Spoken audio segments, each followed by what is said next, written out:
Mbola eo amin'izay sehatry ny baolina kitra izay ihany fa aty amin'ny sokajy zandriny kosa indray ny farana Malasabotsy ihany koa tetsy amin'ny kianjan'ny havana 67 hektara ny kitra RTL Jeune Talent izay ho an'ny latsaky ny 17 taona izy ity sokajy lasy vavy ka ny ekipan'ny FC Zandrikely ho an'ny zazavavy no nanomboka ny Amboara ary ny Atletico Anakorondrano kosa no nipatany Amboara ho an'ny sokajy zazalahy.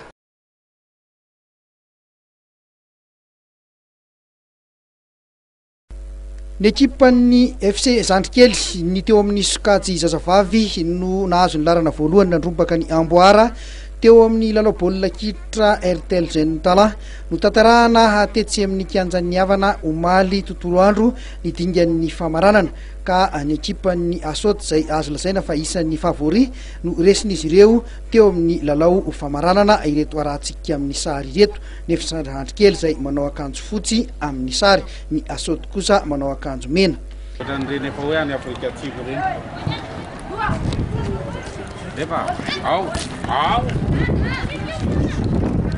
Sarakady sala samy tsy nisy ny tokony irotota tao anatin'ny fotoana ara-dalàna ohatra ny ohatra ho tery niditra teo amin'ny fandakana ny tir au but tany amin'izay fandakana ny tir au but izay vao tafavoaka ny FC Zandrikely nanoloana ny Asot tamin'isa 4-3.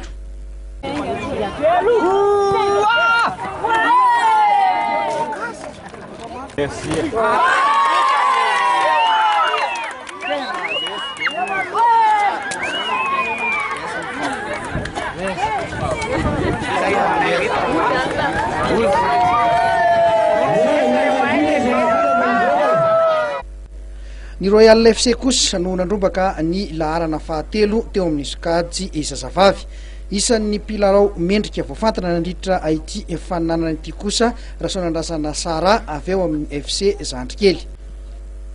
Teo amin'ny sokajy zazalahy kosa indray dia ny AS Atletico manao akanjo fotsy amin'ny sary sy ny CFSL Analamanga manao akanjo mena no niatrika ny lalao famaranana. Tafavoaka laharana voalohany ary ka nandrombaka ny Amboara tamin'ity famaranana ho an'ny zazalahy ity ny AS Atletico Anakorondrano.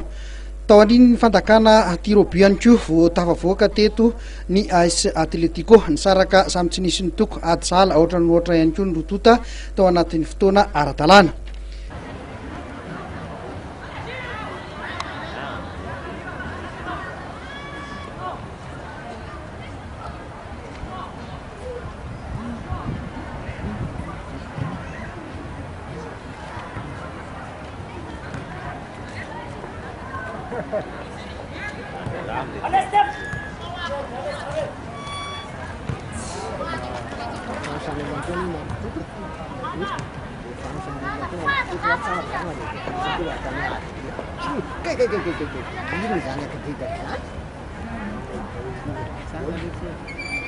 Teo amin'ny fandakana tir au but vao resin'ny Atletico Anakorondrano ny CFSL tamin'isa 4-2.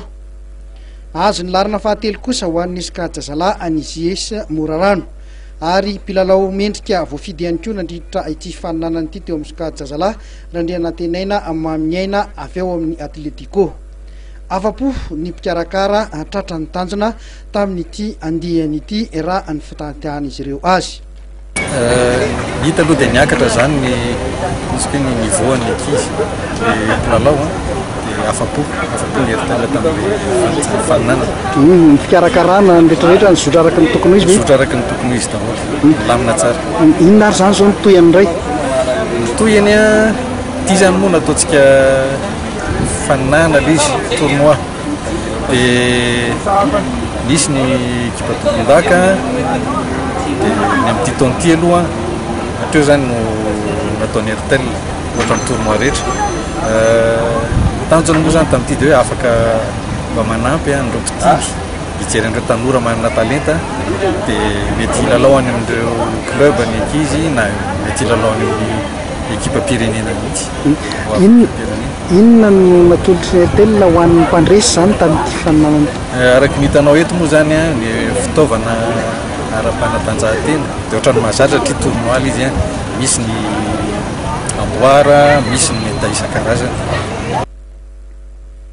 araka ninambaran'ny mpikarakara ihany dia hotoizana isa-taona ity fananana lalao baolina kitra ho an'ny latsaky ny 17 taona ity tataratra fa manatalenta tokoa mantsy ny mpilalao malagasy eo amin'izay sehatry ny baolina kitra sokajy zandriny izay